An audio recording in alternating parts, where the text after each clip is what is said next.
Well, how shall we use our time today? Well, I'm thinking, I'm trying to remember where exactly we left off with the, was it community time? Or was it during my mid-unit thing that we were saying we'll finish talking during? I think it was during community time, I believe. Yeah, along the lines of what my process reflection was about, which I can update some slightly Okay. and go from there. And then after that, I got other stuff, but I can wrap one thing at a time. Yep. Okay. So I'm still not waiting to send it. I just have not made a priority to send Brian an email to end my side of it. Just because the last 2 days I haven't. There have been other things I've been doing. But it's still a plan. Kirk had made a reference yesterday to how he's been reading the emails and he knows Brian's feelings got hurt were his words. But it seemed kind of in the tone and the way he was saying it that it was, I was not in any trouble or any, there was no reprisal coming from my end for how anything was being handled.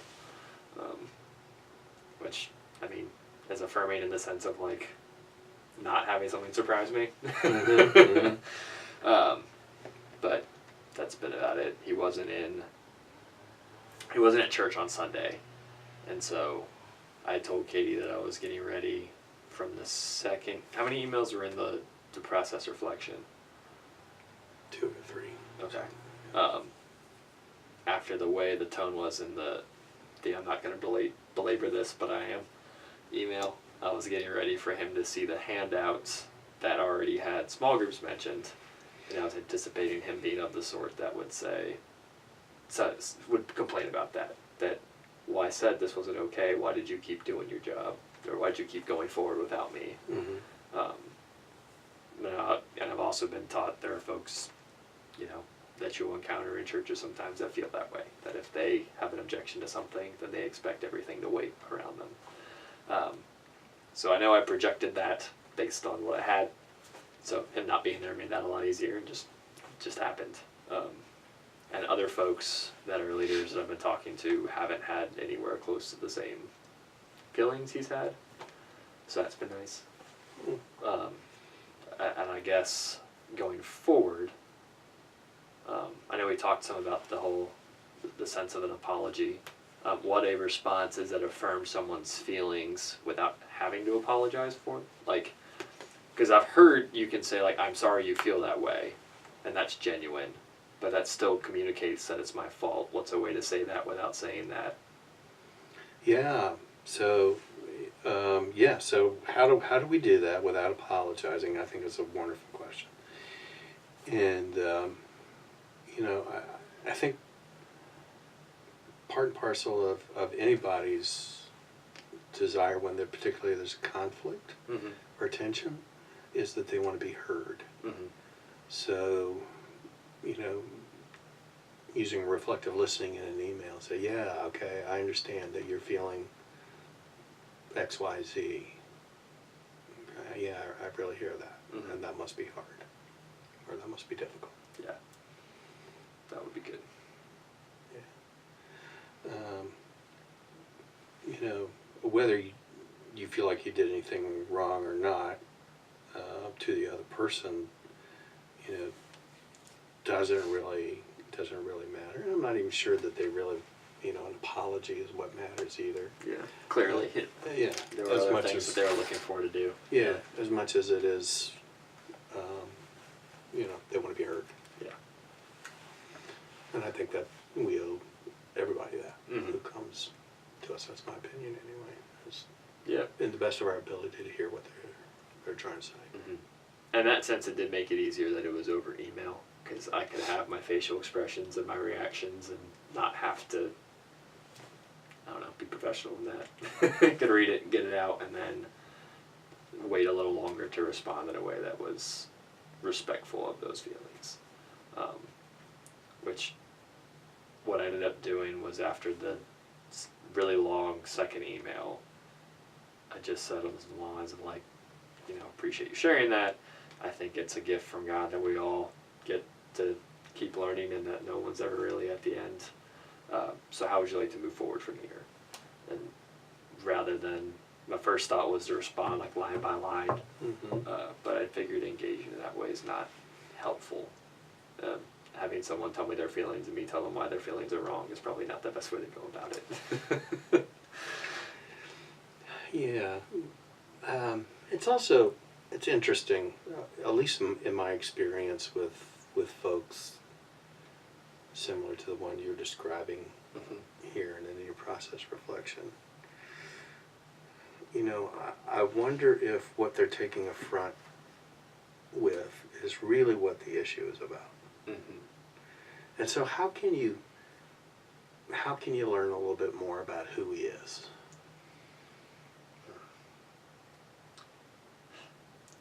I'm just going to list options, however Sure. helpful or not But they what, are. I mean, yeah. Church windows probably has something about him. Okay. Like where he lives, what his family is like in terms of like the demographic of it. Does he have a spouse or not? I think he does. What his job is, that might be in there. The way our membership, Braddock Street, for better or for worse, does a very thorough job with their membership, which is odd compared to most Methodist churches these days. But it's really helpful in that they have occupation listed as when you fill out your paperwork and everything like that. So I can see how long he's been a church member. I can see what service he's attended for the most part if he signs in, blah, blah. And so that would be a cursory thing to do. I would normally say, ask, just thank you for sharing this with me. And then it wouldn't be this, like, in the same message of being like, so tell me what else is going on in your life, because clearly something else is. But when his last message was along the lines of like, I don't know when we would ever find time to have a face-to-face conversation. It was just one of those like, is that because you're not trying to anymore? So I've asked a few of the longer-term staff people if they know anything about the person. And really all I've heard so far is that he's usually a nice guy and he plays piano. And so... Yeah, well, you know, Which- maybe some time will occur before you see him again, and that may be beneficial. And you know, if you have an opportunity just to have a conversation, and you know, just wonder, well, tell me about yourself, you know, or whatever his occupation is. I think he said he works for the school. So, well, what's that like? You know, what kind of things are you involved with? Yeah. Kind of thing. And you know, he may tell you. And you know, the more he talks, the more he tells you, the more questions you have, and all that kind of stuff. And you get to know. Yeah, I've got a $3 million budget, and you know, it's the end of the year, and it's, you know, things are really crucial, and you know, yeah, just I don't know if that's true, but I was gonna say, there's the feeling like his time was wasted. Of all the feedback I got, I think that was the harder for me to stomach. Because I try not to waste people's time mostly, and also because what I was telling him, the plan was in order to not waste his time, so to have that be taken the completely wrong way. So that could suggest that he had enough other stuff going on that those 4 hours were that meaningful to him, which is fair for that person.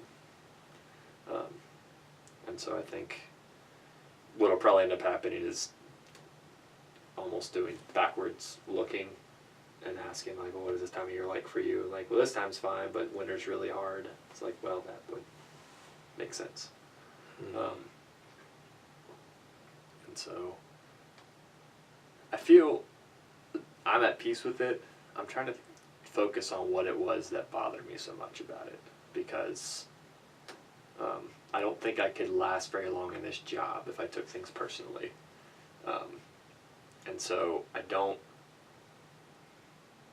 did not intend, and I knew when I was reading the feedback, it's like, this is not about you. It's about something else. But I think it was very hard for me to glean that out of his particular feedback because of the tone that he used in giving it. Made it hard. Instead of like feeling bad or taking personally the feedback, I was getting mad and reacting to the tone of it. And then not feeling like I could say that because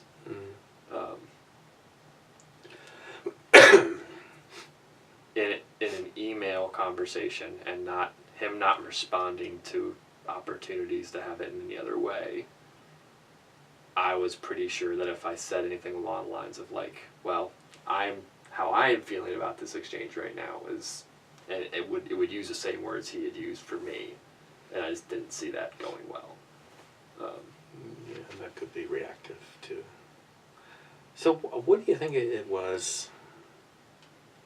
Did it remind you of some other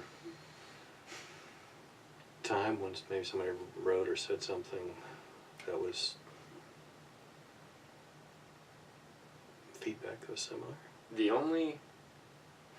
So the last time I've had anything like this, because a joy of an associate pastor is you tend to not deal with this as much. Yeah, right. Was a volunteer for ESOL at my last church. She was a very special person. Just different synapses fired differently in all sorts of ways.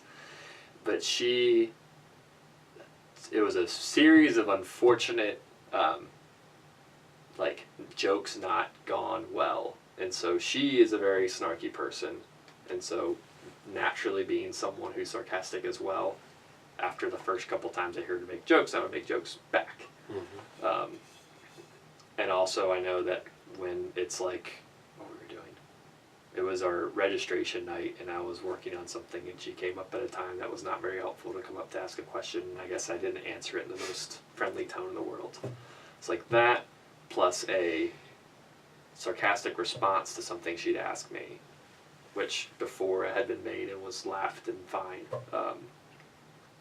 meant that she then vented on Facebook, and one of our other volunteers saw it and was just like, hey, just so you know, this happened. And so I ended up, I forget if I sent her, how I ended up getting a hold of her. I think I called her and said, hey, just want to chat because I've heard there might be some miscommunication between the two of us. And then it went 15 minutes of hearing everything she thought that I meant, and then me saying, again, like, I can understand why you feel that way, I'm sorry you feel that way, because that was my go-to response before, was sorry about your feelings, but not about the action. Mm-hmm.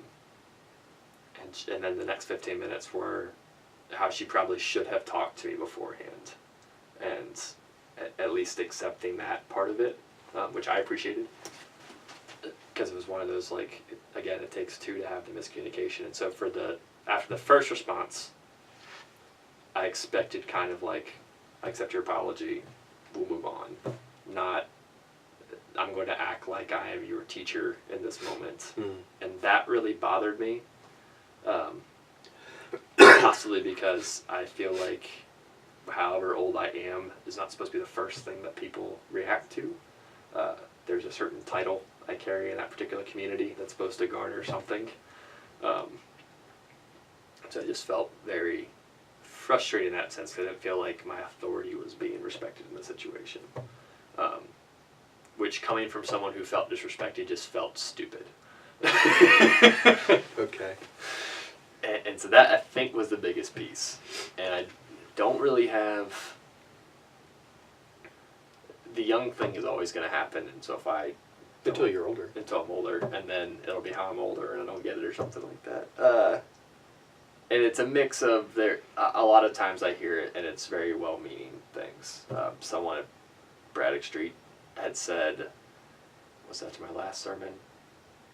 It was after the small group training, which is funny, that's the other side of it, had told one of the staff that I have so many gifts already, imagine what I can be like when I get to Kirk's age. I just was like, or... I'm really detecting some sensitivity to this. I know, and I don't want to be sensitive to it. But I feel like it's one of those things that once you're aware of it, you become more and more aware of it. And mm-hmm. I probably haven't done anything to actually, like, stop reacting to it. It's more of, like, I've named it and then not gone the next step with it. So, whatever that's worth. So what would be helpful to process, that that somehow sticks in your craw, and how to, you know, what would it take, you think, just to let it go? Call it a character flaw. Man. Honestly, because I won't try to think of something like that used to bother me that I've been able to let go of since then. But it probably is just time in prayer with God and be like, I know this does not define who I am. Like, I just need to not care about it. I really think is all it is. I was not talked down to as a kid. If anything, it was the reverse. And so it's not like there's something to unpack on that sense. And I don't think the way, while the responsibilities I may have been given when I was young were probably not fair. I knew from a pretty early age the way my mom would talk about me was ridiculous in terms of like how amazing I was. I knew that's not fair, and so I wasn't looking for that in other places. So given that stuff, I think it's just getting over it. Yeah, Ken Durstein has this great image, and I love it. I just don't know how it. Well, I'm not sure exactly how it works, but he says, "How can you get your brain loose enough that you just really don't kind of care about it?" Yeah, and I think that's what it is, and it's been funny the last few weeks. And if I repeat some stuff from Monday, I apologize. That's all right. But I had. You don't need to apologize. I'll write that down. It was right after, it was the end of that week, and so it was actually that Monday, and I was getting ready to do this quiet Christmas service, which is my favorite Christmas service to do. Might be one of my favorite services, period, just because my experience with it has been one of the more, you get to be authentic in that space, and let people just have their feelings and everything. And so... So the same thing as a Blue Christmas? Yeah, Okay. yeah, exact same All thing. right.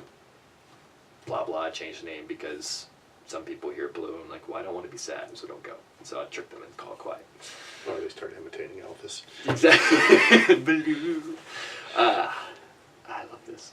So, as I'm walking back into my office, it was one of those moments that was like, God, I'm tired. And like, I get that there's a lot of good things happening right now. And I know that when I was leaving Pleasant Valley, that the thing I said is, I just want a church that has initiative. I just want people that are ready to do stuff. And lo and behold, you have dropped me here. And so, I know I should not complain. It's just like, I don't know how I'm going to keep this up. And I just hear this voice